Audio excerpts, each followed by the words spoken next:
Sri Anandamayi Ma is a beloved Hindu saint who graced our planet from 1896 to 1982. She was born in the village of Keora in present-day Bangladesh. Her name, Anandamayi Ma, was given to her by her devotees and means joy-permeated mother in Sanskrit. She attained self-initiation at 26 years of age. Her saintly qualities have been widely recognized and have also been mentioned by Paramhansa Yogananda in his book Autobiography of a Yogi as follows. I had instantly seen that the saint was in a high state of samadhi, utterly oblivious to her outward garb as a woman. She knew herself as the changeless soul. From that plane, she was joyously greeting another devotee of God. She traveled throughout India and Bangladesh, teaching the importance of living a God-centered life.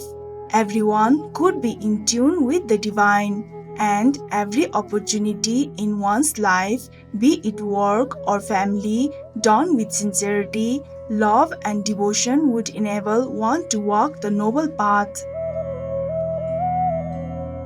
She was a vegetarian with a compassionate love for every living being.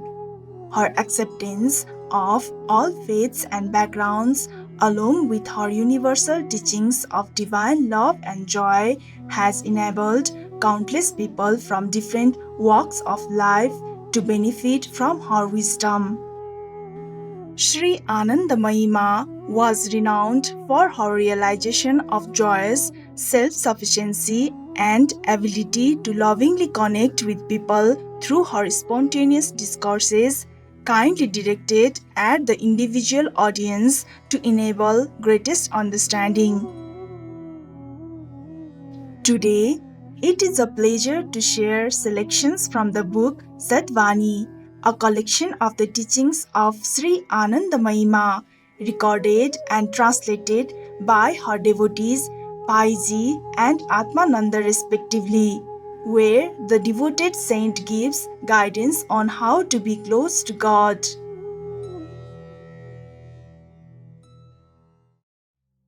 Restlessness, agitation, doubt, and the like are certainly objectionable, yet it is the search for happiness that lies at their root.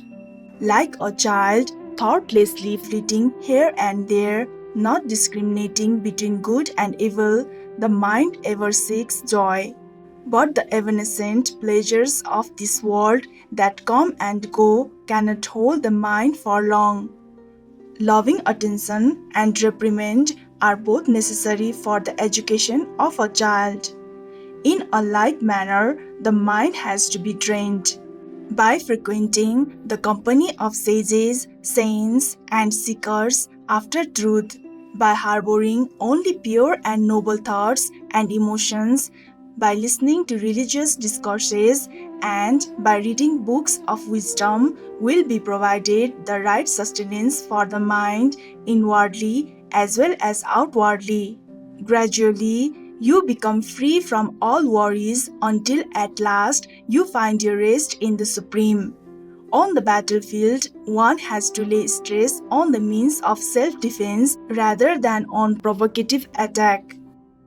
Similarly, one should take special care to keep oneself protected within the entrenchment of discrimination and intelligent reasoning reinforced by consecrated activities that make the mind God-centered, so that the outer enemy in the form of craving for sense pleasures may not be able to intrude. The mind is its own friend or foe. The mind itself has to destroy its own ignorance. The easiest and most effective means for purging the mind is to associate with saints and seekers after truth and to ceaselessly invoke the name of God. People seek only outer opportunities and conveniences. They fail to realize that so long as they are merely concerned with success and failure, they simply remain on the surface of things. Unless one looks within and without simultaneously, God cannot be found. The body, worldly possessions, one's home, and people belong to the external. Meditation on the self and the endeavor to let one's thinking be permeated by Him are inner processes. To run after physical and mental comforts will only strengthen attachment to external pleasures, and rust will collect inwardly. This is why life after life has to be spent in cleansing the mind from all accumulated dross and impurity. So long as one cannot make a clean sweep of outer attractions, one should at least aim at directing one's attention within as well by seeking the essence of things and meditating on Him, who is bliss eternal. Gradually, the glorious moment will dawn when one's whole being will be united in single-minded contemplation and the inner and outer welded into one. You are given too much discussion about sattvic or pure vegetarian food. For this body, sattvic food means to nourish oneself with divine thoughts and emotions and to abide in the awareness of truth or God.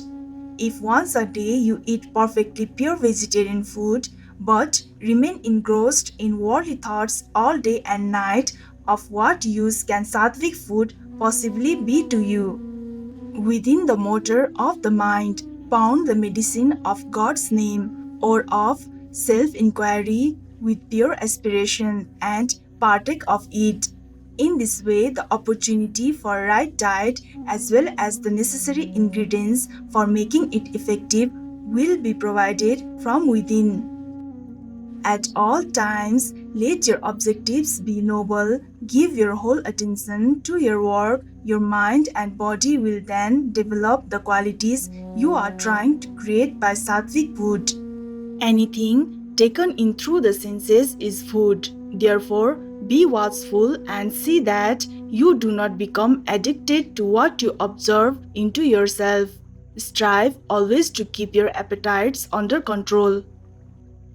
Essentially, there is only one inner call, but the different religions have devised different methods to make man aware of it. Once a man awakens to it, there is no more need to cry out again and again. Truly speaking, it is not you who call him, but he who calls you. Just as in the hushed silence of night, the sound of distant temple bells can be clearly heard, even so, when through intense and undivided devotion to him, the hunger of the senses is stilled. His call will find response from your inmost depths and reverberate through your whole being. Then and then only will true prayer spontaneously flow from your heart. This divine call is bound to come to everyone, for Shiva, the eternal spirit, has resolved himself into Jivas, sentient beings, and every creature has to become reconverted again into Shiva, or the eternal spirit. Just as water freezes into ice and ice melts into water, so this play of transformation of Shiva or the eternal spirit into Jiva or sentient beings and Jiva into Shiva goes on and on through eternity. In this world, one cannot afford to ignore anyone. Every human being has a claim to some measure of respect and support from every other. No one should think that he is of greater importance for the maintenance of order in the universe than anyone else. Without a ruler, a country cannot be governed. On the other hand, there can be no ruler without subjects. Each one is progressing continually on the path of action that has been assigned to him by the Creator. Therefore, To consider oneself great and others small because of any merit or position of prestige one may have acquired is a serious mistake. Rather than regard this vast universe as a conglomeration of countless particles, look upon it as one indivisible cosmos, and all distinctions between high and low will then disappear.